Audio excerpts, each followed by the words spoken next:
Bienvenue dans cette nouvelle édition du 12-15. Voici les titres de l'actualité.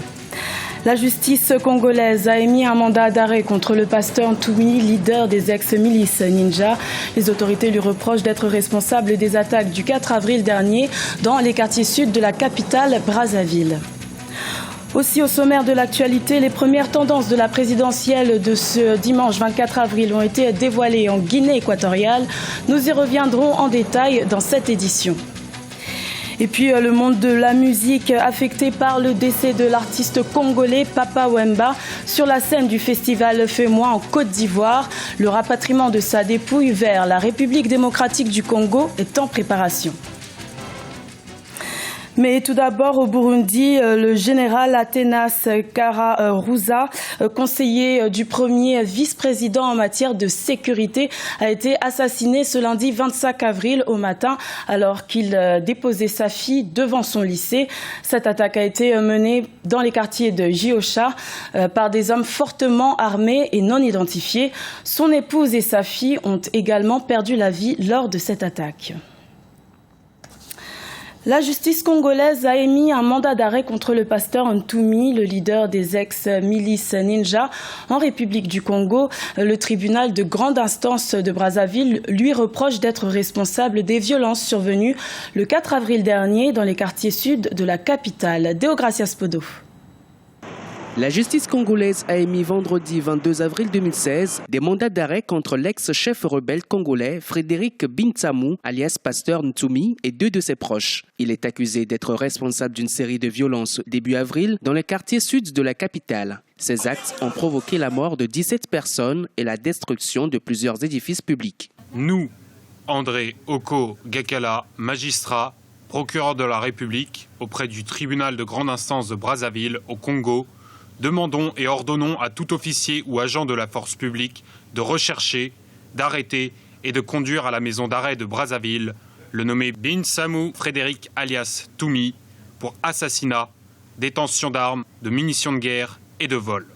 Le gouvernement avait déjà accusé les ex-combattants rebelles fidèles au pasteur Ntoumi d'avoir attaqué les positions de l'armée et perpétré des actes terroristes. Cette fois-ci, c'est le procureur de la République qui monte au créneau. Le pasteur Ntoumi est poursuivi également de tentatives d'assassinat, d'incendie volontaire d'édifices publics et atteinte à la sûreté intérieure de l'État. Des chefs d'accusation infondés selon la société civile congolaise. Nous sommes des Congolais, nous vivons sur place, nous savons que Pasteur Ntoumi avait signé des accords avec le gouvernement. La majorité des Congolais ne sont pas convaincus de la version donnée par le gouvernement. Nous, au niveau de la société civile, nous avons écrit par l'Organisation congolaise des droits de l'homme. Nous n'avons pas reçu du pouvoir public l'autorisation de nous rendre là où il y a eu des bombardements. Donc nous ne pouvons pas croire à la véracité des faits jusqu'à faire établir un mandat d'amener contre quelqu'un dont on ne connaît pas exactement s'il est l'auteur ou non de ces attaques. Les violences armées survenues dans la nuit du 3 au 4 avril 2016 dans le quartier sud de Brazzaville avaient entraîné le décès de 17 personnes. 3 éléments de la force publique, 12 assaillants et 2 civils selon le bilan officiel. Les électeurs équato-guinéens se sont rendus aux urnes pour désigner leur nouveau président de la République ce dimanche 24 avril. La commission électorale a rendu disponibles les premiers résultats partiels. Les premières tendances dévoilées placeraient le président sortant Teodoro Obiang Nguema Basogo en tête des suffrages. Wendiam Valentin Compaoré. Moins de 24 heures après la fermeture des bureaux de vote en Guinée équatoriale, la Commission électorale nationale a levé le voile sur les premières tendances du premier tour de la présidentielle qui s'est déroulé ce dimanche 24 avril 2016. À Malabo, la capitale, avec ses 231 bureaux de vote, le président sortant Teodoro Obiang Nguema Basogo, candidat à sa propre succession, arriverait en tête. El distrito de Malabo. Dans le district de Malabo, voici les premières tendances par le candidat. Obiang Nguema Basogo, 1814 voix. Carmelo Mbabakala, 24 voix. Avelino Mokachemenga, 48 voix. Bonaventure Mungel Sumo, 45 voix. Agustin Masoko Abege, 19 voix. Thomas Mbamona Bang, 7 voix. Benedicto Obiamangue, 14 voix. El candidato Benedicto Obiamangue tiene 14 votos hasta ahora. À cette élection présidentielle, c'est environ 316 000 électeurs qui sont allés aux urnes. Un processus apprécié dans son ensemble par la Commission électorale nationale qui estime que le scrutin s'est bien déroulé. Je n'avais jamais vu telle chose. Je dois aussi souligner un aspect très important, c'est que, contrairement à d'autres pays, ici en Guinée équatoriale, tous ceux qui se sont inscrits ont pu retirer leur carte d'électeur. Ce sont 7 candidats qui briguent la magistrature suprême dans ce pays d'Afrique centrale. Notons que selon la Commission électorale nationale, les résultats provisoires sont attendus ce jeudi 28 avril 2016, les résultats définitifs pour le 2 mai prochain.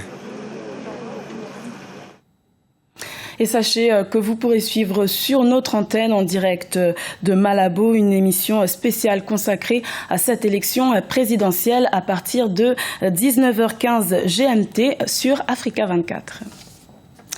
Également dans l'actualité, le Gabon va recevoir l'aide de la part de la Banque africaine de développement avec un plan de diversification de l'économie allant jusqu'à 2020.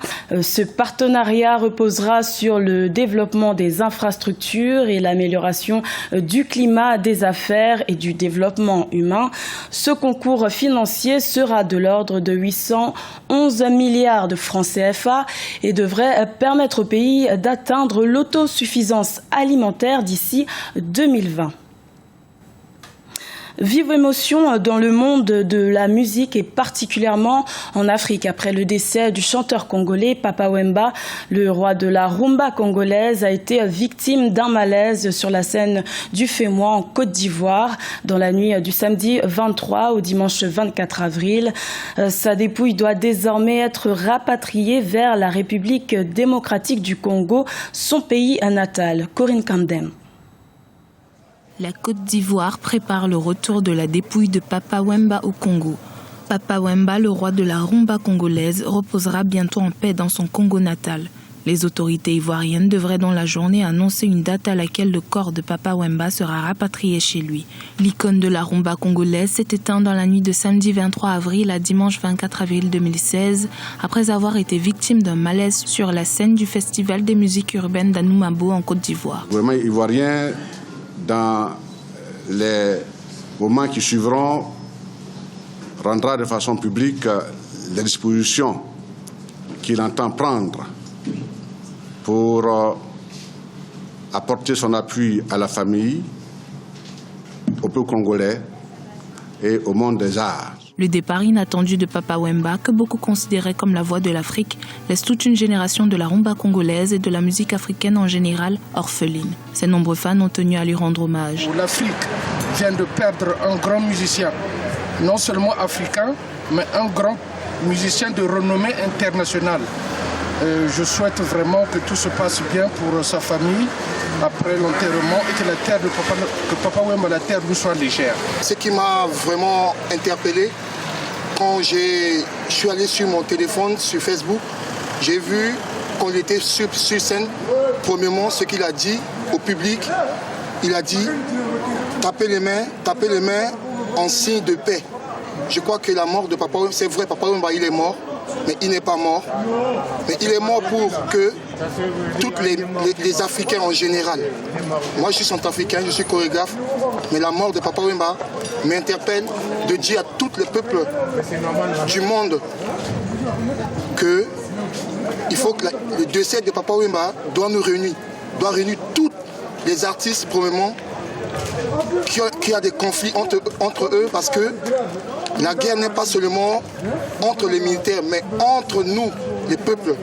Donc la mort de Papa Wemba, pour moi, nous interpelle vraiment de cultiver la paix. C'est aux côtés de Franco, Joseph Kabasele, Taboulé Rochoro, Myriam Makeba et bien d'autres que Jules Chungu Wemba Diopene Kikumban, alias Papa Wemba, va prendre place au panthéon des illustres et talentueux musiciens que le continent africain ait jamais porté.